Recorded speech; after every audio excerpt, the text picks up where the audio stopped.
Hemos estado trabajando distintos temas acerca de las Sagradas Escrituras, pero hemos estado en una serie acerca del tema de conociendo a Jehová Dios.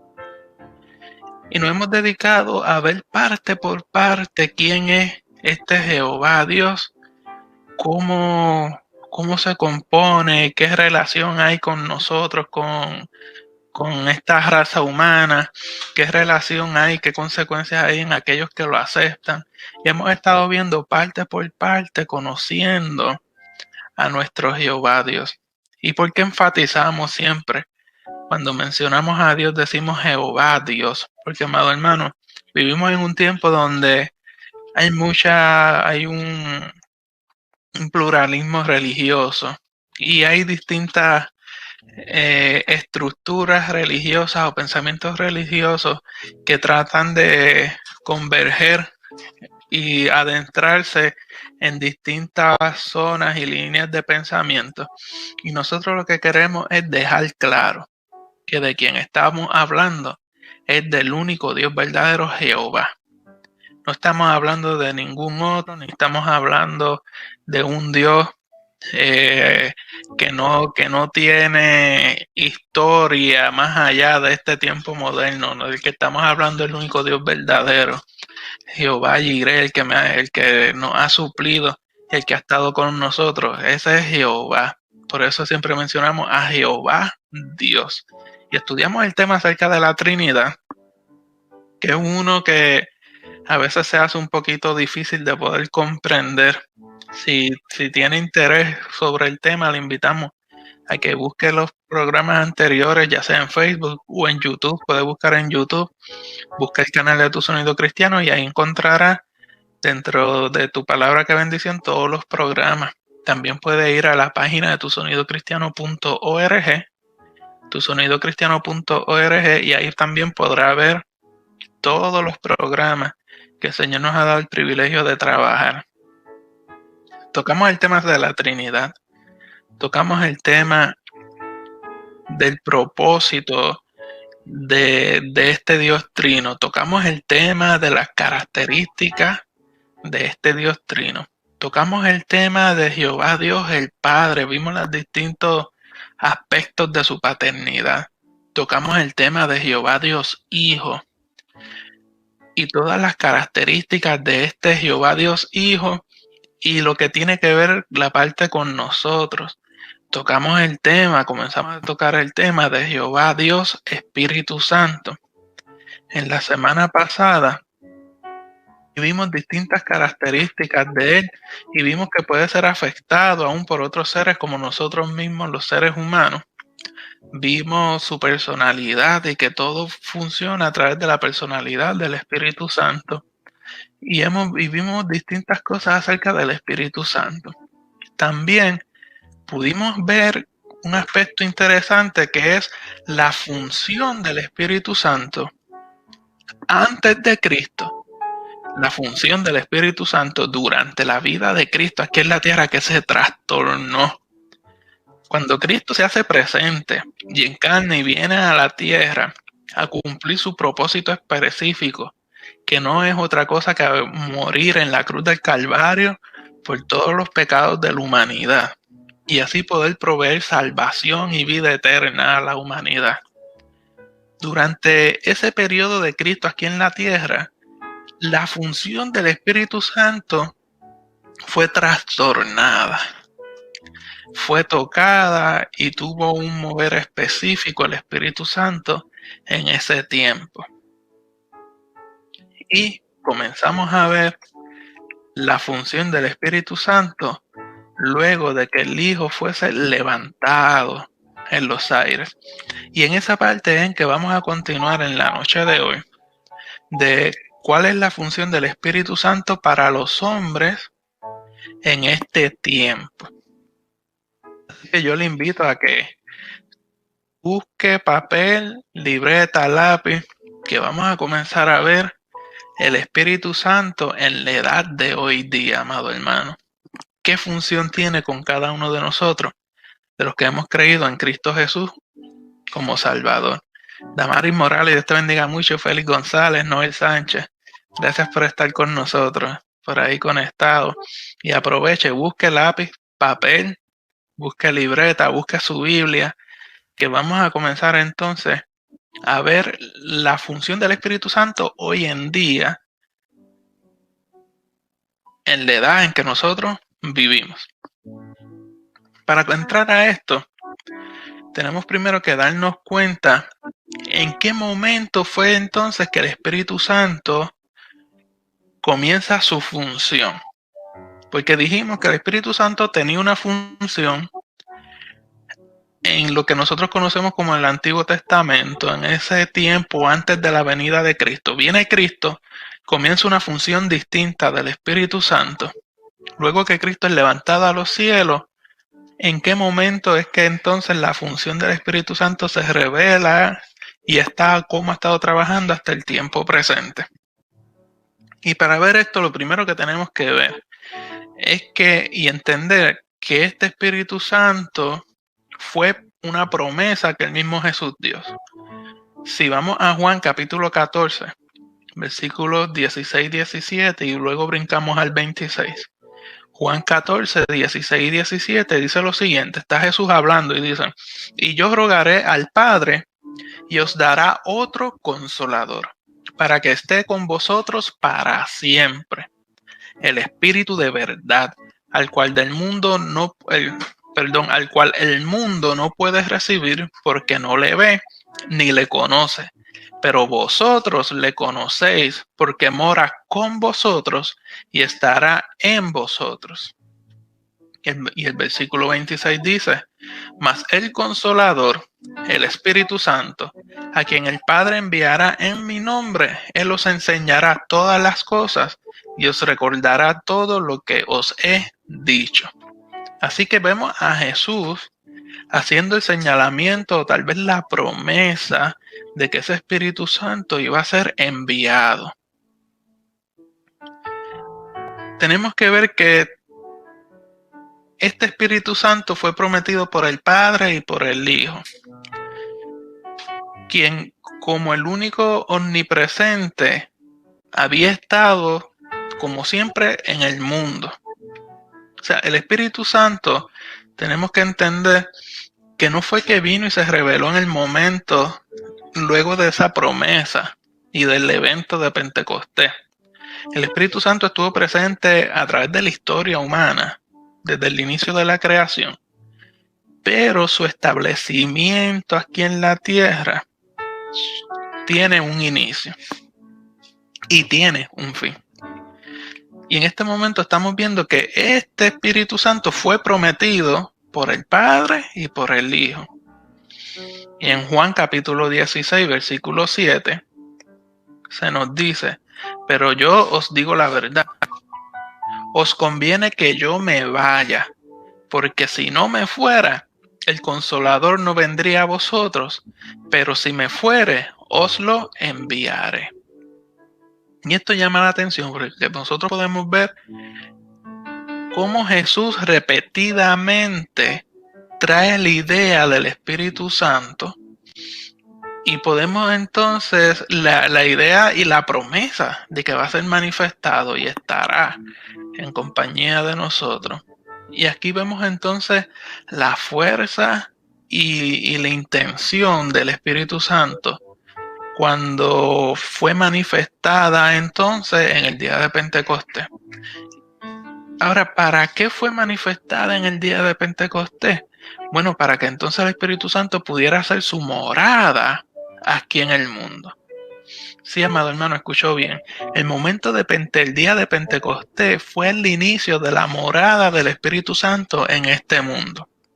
Dios el Padre, aunque omnipresente, si vamos en Efesios 4:6, dice que un Dios y un Padre de todos, el cual es sobre todos y por todos y en todos. O sea, el Padre, aún siendo omnipresente, en cuanto a su morada establecida, en Mateo 6:9 se nos dice que es el Padre nuestro que está en los cielos. O sea, no es lo mismo cuando usted va a un hotel y permanece ahí por un tiempo, esa es su lugar de pasada. No es lo mismo que cuando usted va a un hotel y pasa ahí unos días y luego regresa a su hogar. Y puede ser el mejor hotel de todos. Usted pudo haber tenido la mejor experiencia en sus vacaciones, pero cuando llega a su hogar es su hogar. En su hogar usted tiene su morada, usted tiene sus cosas establecidas y no hay mayor comodidad y no hay mayor momento de tranquilidad que uno pasar su tiempo en su hogar. Así que no es lo mismo estar en un lugar de pasada que estar en su morada. El Padre omnipresente en todas partes, pero mora en los cielos, nos dice Jesús. De la misma manera, Dios el Hijo, aunque omnipresente, tuvo su tiempo aquí con nosotros, pero ¿qué dice cuando regresó al cielo? ¿Qué nos dice la Sagrada Escritura? Que su morada está donde, sentado a la diestra de Dios. Así que del mismo modo, el Espíritu Santo, aunque omnipresente, está ahora aquí en la tierra en lo que respecta a su morada. La etapa que el Espíritu Santo está viviendo hoy en día, su morada ha sido trasladada y ha sido manifestada y puesta aquí en la tierra. El ocupar su morada en la tierra era el sentido en el cual el Espíritu Santo vino en el día de Pentecostés. Su lugar de habitación fue cambiado del cielo a la tierra, amado hermano. Fue por esta venida del Espíritu Santo al mundo que se dijo a los discípulos que esperaran. El nuevo ministerio de esta edad de gracia no podría comenzar aparte de la venida del Espíritu Santo. Y es bello y saber, entender que aún lo vamos a ver más adelante, que no solamente ha hecho morada el Espíritu Santo aquí en la tierra, sino que la morada del Espíritu Santo aquí en la tierra se encuentra dentro de los corazones de todo creyente. Así que entonces vamos a comenzar a ver la obra del Espíritu Santo en la edad presente, en el tiempo que estamos viviendo. El Espíritu Santo de Dios primeramente tiene un ministerio hacia el mundo. Su morada aquí en la tierra tiene un ministerio hacia el mundo. Y eso lo vemos en Juan capítulo 16, verso 7. Dice, pero yo os digo la verdad. Está Jesús hablando. Os conviene que yo me vaya, porque si no me fuera, el Consolador no vendría a vosotros, pero si me fuere, os lo enviaré. Y cuando Él venga, interesante, y cuando Él venga, convencerá al mundo de pecado, de justicia y de juicio. De pecado por cuanto no creen en mí. De justicia por cuanto voy al Padre y no me veréis más. Y de juicio por cuanto el príncipe de este mundo ha sido ya juzgado. Así que el mismo Jesús nos está diciendo cuál es el ministerio hacia el mundo del Espíritu Santo. Podemos ver que aquí está revelado el convencimiento al mundo de pecado, de justicia y de juicio. Esta obra lo que hace es que prepara al individuo para poder recibir a Cristo. Por lo tanto, es una obra especial del Espíritu Santo. Es una obra de gracia. Esta obra ilumina las mentes de los hombres incrédulos cegados por Satanás y por el pecado respecto a tres grandes pilares o tres grandes doctrinas. Primero, el incrédulo. Se le hace entender que el pecado de su incredulidad, o sea, de no creer en Jesucristo como su Salvador personal, es el único pecado que permanece entre él y su salvación. El Espíritu Santo le hace entender a la humanidad que lo único que pone una pared y aparta al humano de la salvación es no creer en Cristo Jesús como su Salvador personal. Es lo único, amado hermano, que nos separa de la salvación prometida en las Sagradas Escrituras y por Jehová Dios mismo. Lo próximo o el segundo pilar o la segunda doctrina es que el incrédulo es informado en lo que concierne a la justicia de Dios. O sea, el incrédulo se le deja saber la justicia de Dios. ¿Y cuál es la justicia de Dios, amado hermano? ¿Cuál es la justicia de Dios? Rápido pensamos en castigar al que peca y en todas estas cosas, amado, pero cuando estudiamos con detenimiento las Sagradas Escrituras, nos damos cuenta que la justicia de Dios es la siguiente: que el humano, que yo, era pecador, estaba destituido de la gracia de Dios, pero por medio del sacrificio de Jesucristo en la cruz del Calvario, yo he sido justificado, se me ha quitado mi culpa de pecado y ahora tengo acceso por medio de la gracia a la salvación. Esa es la justicia de Dios. Así que el incrédulo o el no creyente se le informa acerca de esa justicia de Dios. Y el tercer pilar o la tercera doctrina es que se revela el hecho de que el príncipe de este mundo, o sea, Satanás, ha sido juzgado en la cruz y está sentenciado al castigo eterno.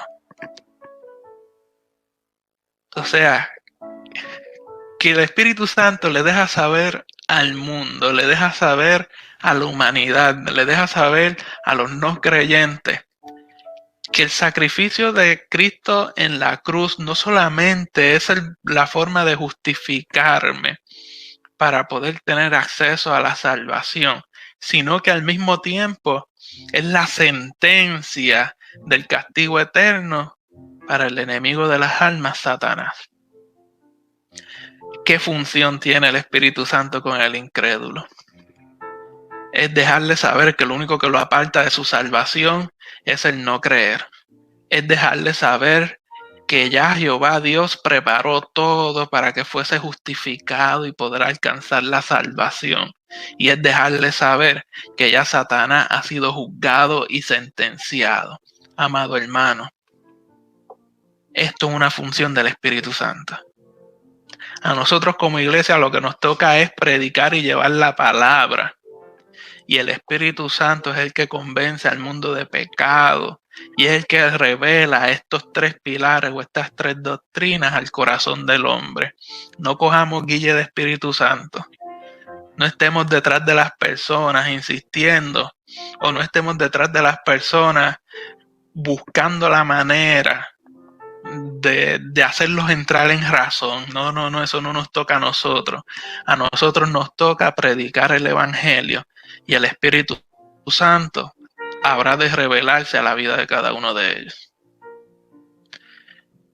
Esto es la función del Espíritu Santo en cuanto al mundo, la humanidad y podríamos decirle aún los incrédulos, los no creyentes.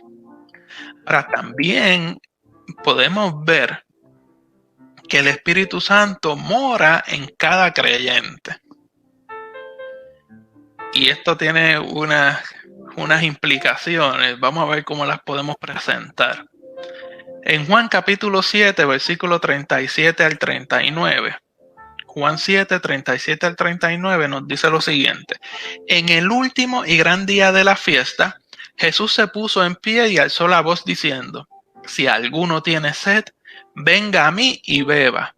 El que cree en mí, como dice la Escritura, de su interior correrán ríos de agua viva. Esto dijo del Espíritu que habían de recibir los que creyesen en él, pues aún no había venido el Espíritu Santo, porque Jesús no había sido aún glorificado. O sea, que el Espíritu Santo es el que provoca que del interior corran ríos de agua viva. Amado hermano, una de las características o una de las formas de tal vez presentar las funciones del Espíritu Santo Muchos conocemos el aceite, muchos conocemos la paloma, y otra de las formas es el agua de vida. Y aquí Jesús está diciendo que del interior correrán ríos de agua viva, por tanto, de su interior, donde mora el Espíritu Santo, correrán ríos de agua viva.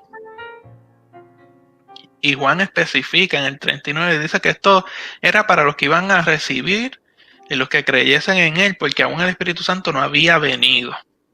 Así que hace la aseveración de que es un evento que iba a ocurrir. Juan, el escritor de Juan, en el capítulo 7, versículo 39. Otro es en Hechos, vayamos a Hechos, capítulo 15, Hechos capítulo 11, versículo 15 al 17.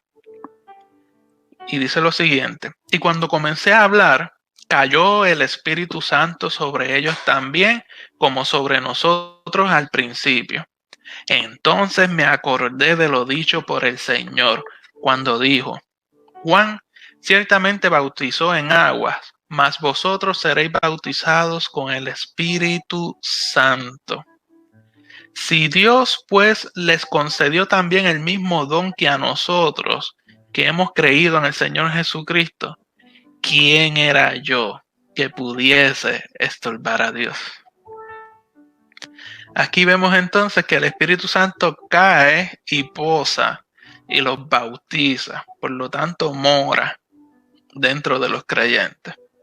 En Romanos 8, versículo 9 al 11, vemos otro pasaje relacionado al tema. Dice: mas vosotros no vivís según la carne, sino según el Espíritu, si es que el Espíritu de Dios mora en vosotros. Y si alguno no tiene el Espíritu de Cristo, no es de él. Pero si Cristo está en vosotros, el cuerpo en verdad está muerto a causa del pecado, mas el Espíritu vive a causa de la justicia. Y si el Espíritu de aquel que levantó de los muertos a Jesús mora en vosotros, el que levantó de los muertos a Cristo Jesús vivificará también vuestros cuerpos mortales por su Espíritu que mora. ¿Dónde mora? En vosotros. O sea, aquí el apóstol Pablo está dando por certado y está enseñando que el Espíritu Santo mora dentro de los creyentes. Como si fuera poco, en 1 Corintios capítulo 6, versículo 19. Se nos dice lo mismo: o ignoráis que vuestro cuerpo es el templo del Espíritu Santo, el cual está en vosotros, el cual tenéis de Dios, y que no sois vuestros. O sea, el Espíritu Santo está en vosotros, mora en este templo, este cuerpo. Así que está más que claro que las Sagradas Escrituras nos presentan y nos enseñan que el Espíritu Santo mora en cada creyente. Y aquí abrimos un paréntesis. Si el Espíritu Santo mora dentro de cada uno de nosotros los creyentes, por lo tanto, nosotros somos el medio a utilizar el Espíritu Santo para poder dejar saber, por medio de la exposición de la palabra de Dios, de la predicación y de la enseñanza, los tres pilares anteriores que dejamos vistos y establecidos, o las tres doctrinas anteriores.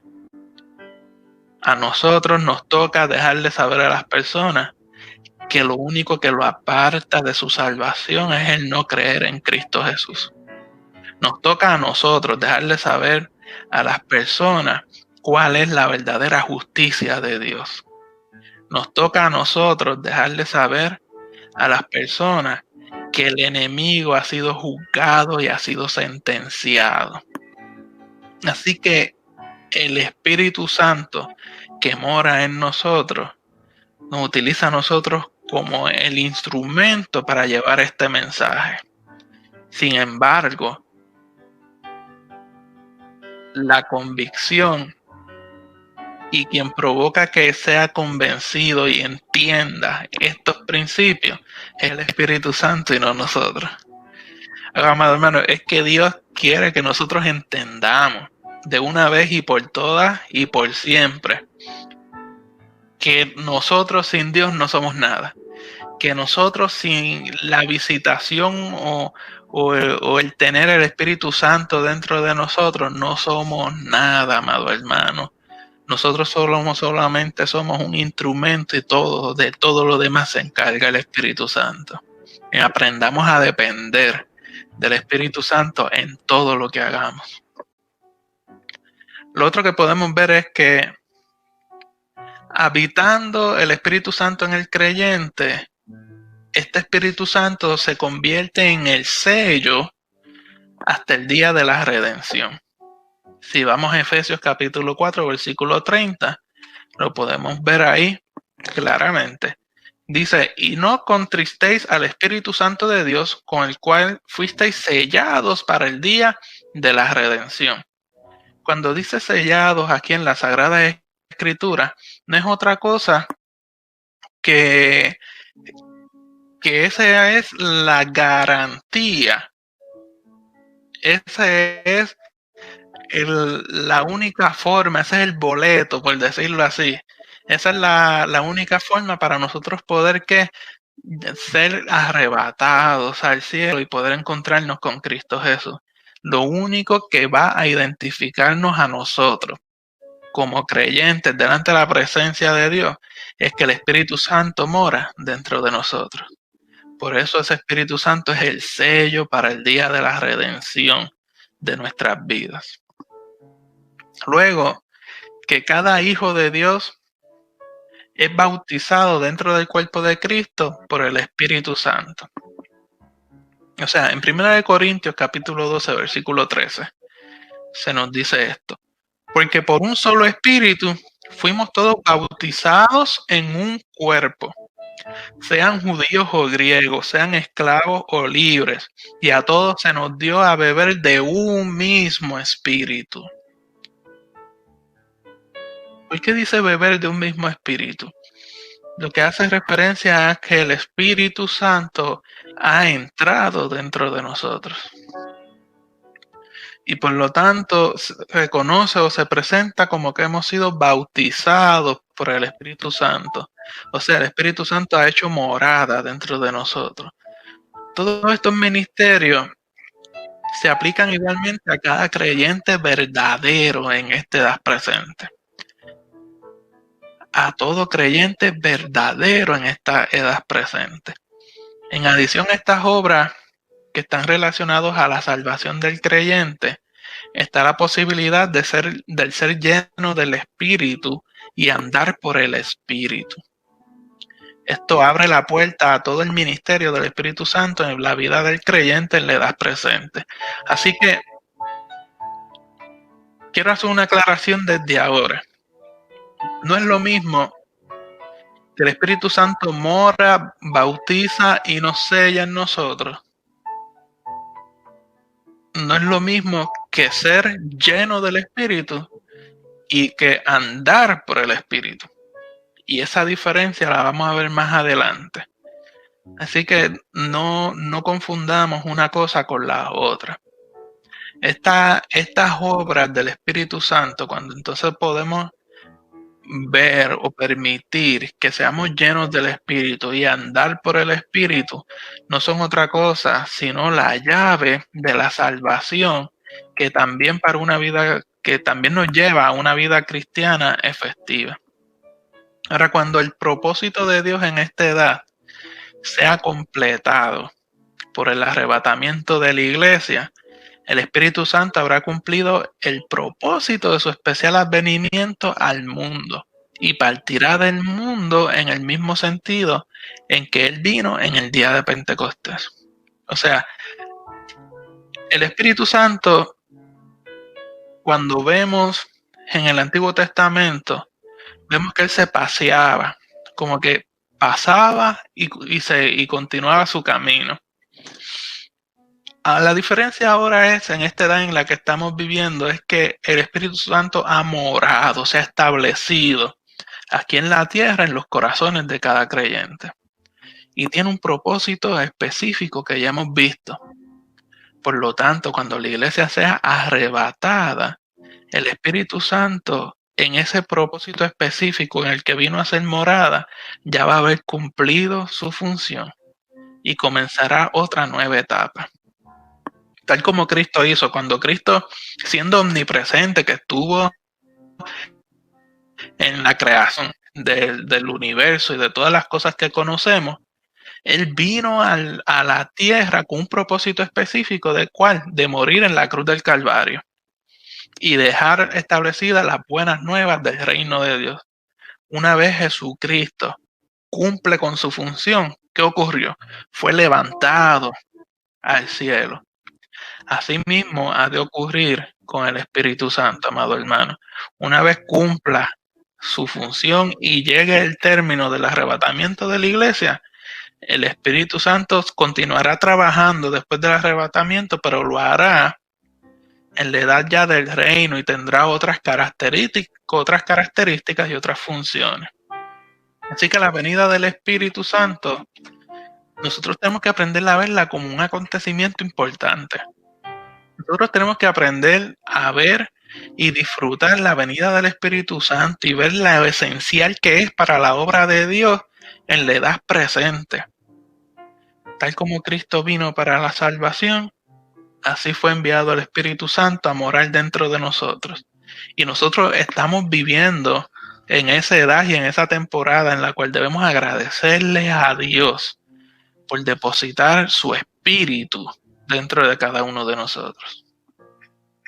Ahora, me gustaría entonces comenzar a trabajar el tema aún dentro del Espíritu Santo, el tema de la regeneración, para que podamos entender cómo el Espíritu Santo funciona en cuanto a la regeneración del hombre. Lo primero que tenemos que ver y analizar es que la vida cristiana de fe comienza con el nuevo nacimiento. La regeneración es una de las doctrinas fundamentales en relación a la salvación. Una definición exacta de esta obra del Espíritu Santo y un entendimiento de su relación con toda la vida cristiana son importantes. O sea, debemos entender la función del Espíritu Santo, debemos entender la regeneración para poder alcanzar un evangelismo efectivo. Y no solamente un evangelismo efectivo, sino una madurez espiritual de nosotros como creyentes. Cuando lo entendamos bien y lo internalicemos, entonces podremos disfrutar de ambas cosas, amado hermano. En la Biblia, la palabra regeneración se encuentra solamente en 2 ocasiones. Miren qué interesante, la palabra regeneración se encuentra solamente en 2 ocasiones en la Biblia. Y la primera la vemos en Mateo capítulo 19, versículo 28. Mateo 19, 28. Y quien la pronuncia es el mismo Jesús. Y Jesús les dijo: de cierto os digo que en la regeneración, cuando el Hijo del Hombre se siente en el trono de su gloria, vosotros que me habéis seguido también os sentaréis sobre 12 tronos para juzgar a las 12 tribus de Israel. Y cuando lo leemos aquí, nos damos cuenta que Jesús está hablando de la regeneración, pero no es la regeneración que normalmente nosotros entendemos o aplicamos. Jesús está hablando de la regeneración en el sentido de una renovación de la tierra en el reino milenial. Por tanto, no se aplica a la salvación cristiana. Sin embargo, si vamos a Tito, el libro de Tito capítulo 3, versículo 5, se nos dice lo siguiente: nos salvó no por obras de justicia que nosotros hubiéramos hecho. Esto es algo clave, nos salvó no por obras de justicia que nosotros hubiéramos hecho, sino por su misericordia, por el lavamiento de la regeneración y por la renovación en el Espíritu Santo. Aquí sí vemos entonces el término del lavamiento de la regeneración. Y sobre la base de este texto específico de Tito 3:5, la palabra regeneración ha sido elegida por los teólogos para poder expresar el concepto de una vida nueva, para expresar el concepto de un nuevo nacimiento, para presentar el concepto de una resurrección espiritual, de la nueva creación. En general, es una referencia de la nueva vida sobrenatural que nosotros los creyentes hemos recibido como hijos de Dios. En la historia de la iglesia, este término no ha tenido siempre un uso exacto. Pero si lo entendemos correctamente a la luz de las Sagradas Escrituras, podemos darnos cuenta que en la regeneración lo que significa es el origen de la vida eterna. Este se introduce, amado hermano, en el creyente en Cristo en el momento de su fe. Ese cambio instantáneo de un estado de muerte espiritual a la vida espiritual. Por tanto, nosotros vemos entonces, a la luz de la Sagrada Escritura, que la regeneración no es ese proceso que a veces la gente lo confunde con la santificación. La regeneración ocurre en el momento de la fe del creyente, en el momento que se acepta a Cristo Jesús. ¿Por qué? Porque es el cambio del estado de vida espiritual muerta a vida espiritual viva. Así que por su naturaleza, esta regeneración, de la única forma que se alcanza es por medio de la obra del Espíritu Santo. Si vamos a Juan capítulo 1, versículo 13, se nos dice, los cuales no son engendrados de sangre, ni de voluntad de carne, ni de voluntad de varón, sino de Dios, o sea, de la voluntad de Dios. Juan 5:21, porque como el Padre levanta a los muertos y les da vida, así también el Hijo a los que quiere da vida. Efesios 2:10, porque somos hechura suya, creados en Cristo Jesús para buenas obras, las cuales Dios preparó de antemano para que anduviésemos en ellas. ¿Quién las preparó? Dios. Somos hechuras creados por ¿quién? En Cristo Jesús. Efesios 4:24 dice, y vestidos del nuevo hombre, creado según ¿quién lo creó? Dios, en la justicia y santidad de la verdad. Santiago 1:18, el de su voluntad nos hizo nacer por la palabra de verdad para que seamos primicias de sus criaturas.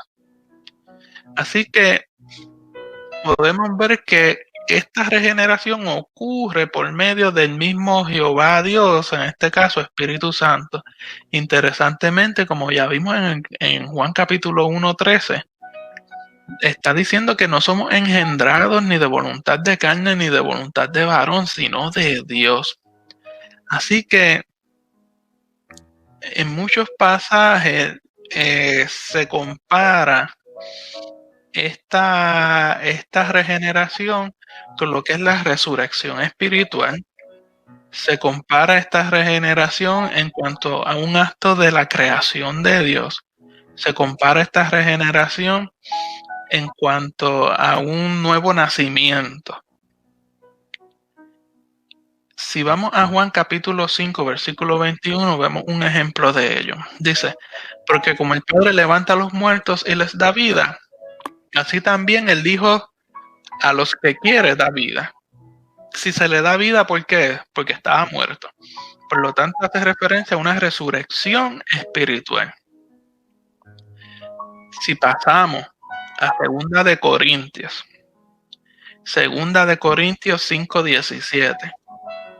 Segunda de Corintios 5:17 dice, de modo que si alguno está en Cristo, nueva criatura es. Las cosas viejas pasaron, he aquí todas son hechas nuevas. Así que el que está en Cristo es que es nueva criatura. Por tanto, se ve esta regeneración como un acto creativo de Jehová Dios dentro de nosotros los seres humanos. Y lo vemos también en Efesios 2:10, porque dice, porque somos hechuras suyas, creados en Cristo Jesús. Lo otro que podemos identificar dentro de esto y todos estos versículos que ya hemos visto y muchos más, es que las tres personas de la Trinidad, tanto Padre, Hijo y Espíritu Santo, están involucradas en la regeneración del creyente. El Padre está relacionado con la regeneración. Damos a Santiago capítulo 1, versículos 17 y 18. Santiago capítulo 1, versos 17 y 18. Dice, toda buena dádiva y todo don perfecto desciende de lo alto, del Padre de las luces, en el cual no hay mudanza ni sombra de variación. El 18. Él, o sea, el Padre de las luces, de su voluntad nos hizo nacer por la palabra de verdad, para que seamos primicias de sus criaturas. Aquí vemos al Padre relacionándonos, o relacionado, perdón, con la regeneración. Si vamos a Juan capítulo 5, versículo 21, dice, porque como el Padre levanta a los muertos y les da vida, así también el Hijo a los que quiere da vida. Aquí vemos al Padre y al Hijo en este acto. Segunda de Corintios 5:18. Y todo esto proviene de Dios, quien nos reconcilió consigo mismo por Cristo y nos dio el ministerio de la reconciliación. Primera de Juan 5:12 dice, el que tiene al Hijo tiene la vida. El que no tiene al Hijo de Dios no tiene la vida. Vemos entonces al Hijo, nuestro Señor Jesucristo, involucrado en el acto de la regeneración también. Sin embargo, como en otras obras y otras funciones de Dios, de la Trinidad, la Trinidad puede estar envuelta en un acto, sin embargo, en ocasiones, una parte de la Trinidad es la que tiene la mayor, por decirlo así, responsabilidad en cuanto a esto. Y aquí lo podemos identificar, que es el Espíritu Santo. En Juan capítulo 3, versículos 5 al 7, está Jesús con Nicodemo. Y el versículo dice, respondió Jesús, de cierto te digo, que el que no naciere de agua y del Espíritu no puede entrar en el reino de Dios. Lo que es nacido de la carne, carne es, y lo que es nacido del Espíritu, Espíritu es. No te maravilles de que te dije, os es necesario nacer de nuevo. ¿De quién nace? Dice, del Espíritu. Tito 3:5, lo volvemos a ver. Y dice, nos salvó por las obras, no por las obras de justicia que nosotros hubiéramos hecho, sino por su misericordia, por el lavamiento de la regeneración y por la renovación en el Espíritu Santo. Así que vemos la función directa del Espíritu Santo en este proceso de la renovación y regeneración.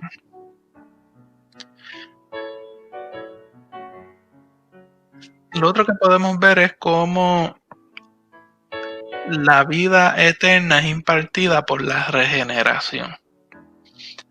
El concepto central de la regeneración es que un creyente en el cual en un principio estaba muerto espiritualmente, ahora ha recibido vida eterna. Para describir esto se usan tres figuras. Una es la idea de nacer de nuevo, que lo vemos en la conversación de Cristo con Nicodemo. En Juan capítulo 1, versículo 13, cuando dice, en los cuales son engendrados de sangre, ni de voluntad de carne, ni de voluntad de varón, sino de Dios. Estamos viendo que es una comparación de qué, del nacimiento, porque son que engendrados, en Juan 1:13. En una segunda figura es la resurrección espiritual, o el concepto de vivo entre los muertos. En Romanos 6:13 se nos dice, ni tampoco presentéis vuestros miembros al pecado como instrumentos de iniquidad, sino presentaos vosotros mismos a Dios como vivos de entre los muertos, y vuestros miembros a Dios como instrumentos de justicia. O sea, aquí la figura es una figura de resurrección espiritual. En Efesios 2:5 dice, aun estando nosotros muertos en pecado, nos dio vida juntamente con Cristo. Por gracia sois salvos. Así que aquí vemos que el concepto de resurrección. Ahora, hay una tercera figura y es el de la nueva creación. Y es que el creyente es exhortado en Efesios 4:24, es exhortado a vestirnos ¿de qué? Del nuevo hombre. Y en 2 de Corintios, capítulo 5, versículo 17, el pensamiento se hace más claro. Este pensamiento de la nueva creación, porque se nos dice, de modo que si alguno está en Cristo, nueva criatura es. Las cosas viejas pasaron y aquí todas son hechas nuevas. Así que las tres figuras hablan de la nueva vida, la cual se recibe por fe en Cristo Jesús. Lo otro que tenemos que ver y analizar es que tenemos que ver los resultados de la regeneración en nuestras vidas. La regeneración es el fundamento sobre el cual está edificada nuestra total salvación, amado hermano. Sin nueva vida en Cristo no hay posibilidad de recibir los otros aspectos de la salvación, como la morada del Espíritu Santo, la justificación o todos los demás resultados relacionados a esto. Sin embargo, hay unas características que son inmediatamente evidentes en el mismo hecho de la regeneración. Es que cuando un creyente recibe a Cristo por la fe, es nacido de nuevo. Y el acto del nuevo nacimiento recibe una nueva naturaleza. Esto es lo que la Biblia hace referencia como al nuevo hombre en Efesios 4:24, del cual se nos exhorta que debemos vestirnos. En el sentido de que, y esto de que nos vistamos del nuevo hombre, lo que quiere decir es que aprovechemos esa contribución del Espíritu Santo en nosotros para poder trabajar con nuestra personalidad y dejar las costumbres que teníamos. A causa de la nueva naturaleza, un creyente en Cristo puede experimentar a menudo un cambio drástico en su vida, en su actitud hacia Dios y en su capacidad de tener victoria sobre el pecado. Y es que la nueva naturaleza está modelada en conformidad con la naturaleza de Dios mismo y es algo diferente de la naturaleza humana de Adán antes de pecar, la cual era completamente humana, aunque sin pecado. Lo que las Sagradas Escrituras nos quieren enseñar es que nuestra nueva naturaleza tiene cualidades divinas. Y nuestra nueva naturaleza lo que anhela y desea son las cosas de Dios. Así que cuando nosotros aceptamos a Cristo Jesús, somos regenerados, hemos cambiado de muerte a vida, hemos vuelto a nacer, hemos vuelto a vivir y debemos aprovechar que el Espíritu Santo hace morada dentro de nosotros para podernos entonces entregar completamente a Jehová Dios. Él tome el control de nuestras vidas y podamos llevar y vivir una vida dirigida por el Espíritu Santo y aprobada por nuestro Señor Dios. Así que el concepto de la regeneración bíblico que podemos ver es que nosotros al momento de aceptar a Cristo Jesús hemos sido transformados y renovados. Se nos ha puesto una nueva naturaleza dirigida por el Espíritu Santo para que podamos acercarnos cada día más a Jehová Dios y cada día poder crecer a la estatura de Cristo Jesús. Así que tenemos las herramientas por medio del Espíritu Santo de poder ser imitadores de Cristo Jesús para alcanzar la vida eterna y plena delante de la presencia del Señor. Así que la invitación de esta noche es: permitamos que el Espíritu Santo ya mora dentro de nosotros si le hemos aceptado. Entonces la invitación sería: permitamos que el Espíritu Santo que mora en nosotros haga su obra, tanto en mi vida como en las que están alrededor mío, dejándome usar por él. Dios le bendiga muchísimo, hermanos. Está Héctor Vargas, Tito, Dios te bendiga muchísimo. Cecil Rivera, Marisol Rivera, Dios te bendiga. Ruth López, Pastor Simón Barrio Nuevo, Dios le bendiga muchísimo. Gracias por compartir este tiempo con nosotros. Y recuerde que todos los domingos a las 6 de la tarde, ¿verdad? Ahora tengo que decir la hora del este de acá de Estados Unidos, vamos a estar en este programa Tu Palabra, Qué Bendición. Y la próxima semana vamos a ver otros conceptos acerca del Espíritu Santo que tienen inherencia en el tiempo actual en el que estamos viviendo. Así que no se lo pierda, comparta el estudio de la palabra de Dios. Le esperamos la próxima semana en el programa Tu Palabra que Bendición. Y antes de continuar o ya concluir, vamos a hacer lo siguiente. Hay personas que me han pedido tener información acerca o los bosquejos acerca de los programas. Y vamos a hacer lo siguiente, amado hermano. Usted busque por ahí y apunte este número de teléfono. 1787-414-6505. 1787-414-6505.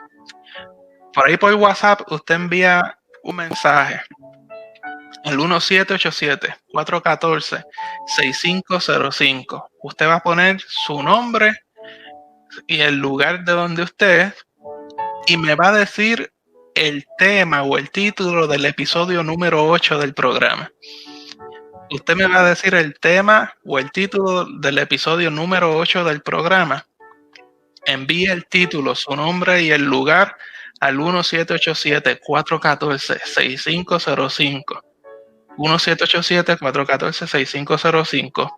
Envíe el mensaje por WhatsApp del nombre del título, el título del episodio número 8, su nombre y su lugar, y nosotros a las primeras 3 personas que durante esta semana nos envíe ese mensaje, nosotros entonces le vamos a hacer llegar el bosquejo de ese episodio número 8, que fue uno de bendición que impactó a muchas vidas, porque así los números los reflejan en los comentarios. Así que el que escriba el título del episodio número 8 con su nombre y lugar y el número de teléfono 1787-414-6505, le haremos llegar a las primeras 3 personas durante esta semana que lo envíen, le haremos llegar el bosquejo de este estudio del episodio número 8.